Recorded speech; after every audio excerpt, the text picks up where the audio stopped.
The impediments to zero hunger are multidimensional and complex.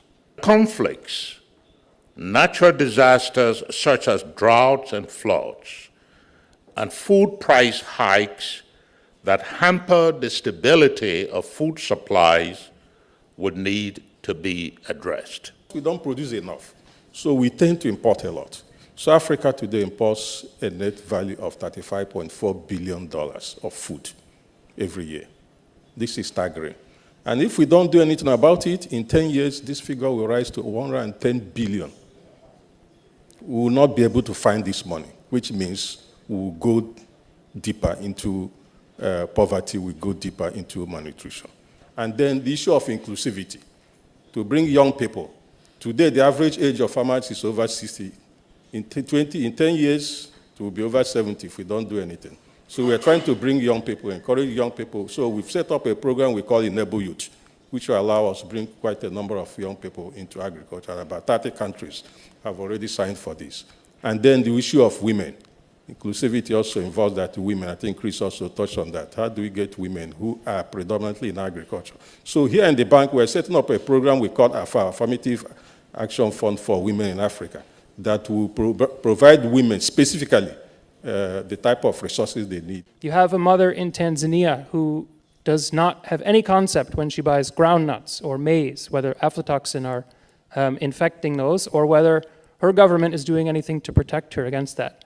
You might have a mother in Kenya who's consuming or buying fortified vegetable oil for her family, who doesn't realize that because of the political will of her government, she's actually contributing to improved micronutrient status of her children. The question I would like to ask today is Africa's food system a system designed to result in stunting and malnutrition? I think I'll leave it there. La nutrition a des causes multisectorielles, nous devons agir de façon multisectorielle. Et c'est là, justement, que le rôle de l'agriculture devient très important.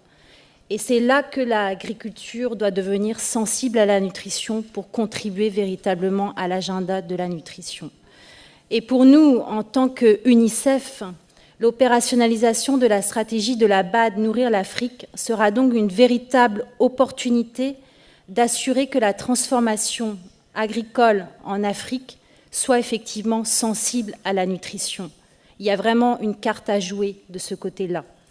En investissant dans des politiques et des stratégies agricoles sensibles à la nutrition, le secteur agricole sera lui-même plus performant et il pourra véritablement contribuer ou maximiser son impact sur le développement humain et économique du continent. From the evaluation point of view, there is the need for strengthening monitoring and evaluation system because there is a great transformation taking place in the rural sector in Africa right now.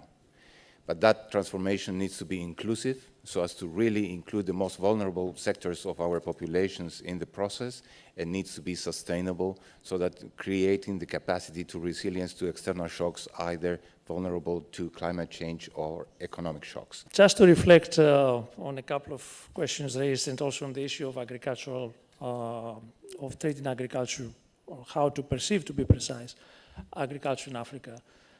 Today. I think the President of the African Development Bank, President Adesina, has coined the right term regarding this, treating agriculture as business. I remember him talking to me while he was a Minister of Agriculture in Nigeria, and I had the privilege to work very closely with him on this, about the need to change the whole perception about agriculture, trying to treat agriculture as business. Of course, we need incentives in order to do that, and that's why I referred earlier to the need of having an incentive mechanism in the whole process in order to make things happen on that particular front. So this is absolutely an important issue. We have to empower local actors to invent the solution that enables them to overcome the challenge and take advantage. So it requires building systems that are able to respond to the opportunity of smallholder farmers, to create market opportunities, but also to have national policies that are supportive. And this is why we have to rebuild the agricultural system that takes into account the requirement of the time. to Chidi's point, the fact that we are importing significant amount of food is also the greatest opportunity we have. It means if we use the right technology, we can produce the quantity and the quality. We can capture the wealth here, attract youth in agriculture, use technology, and reconquer the local market. Around that agenda, I think we are very happy to see the bank taking the leadership.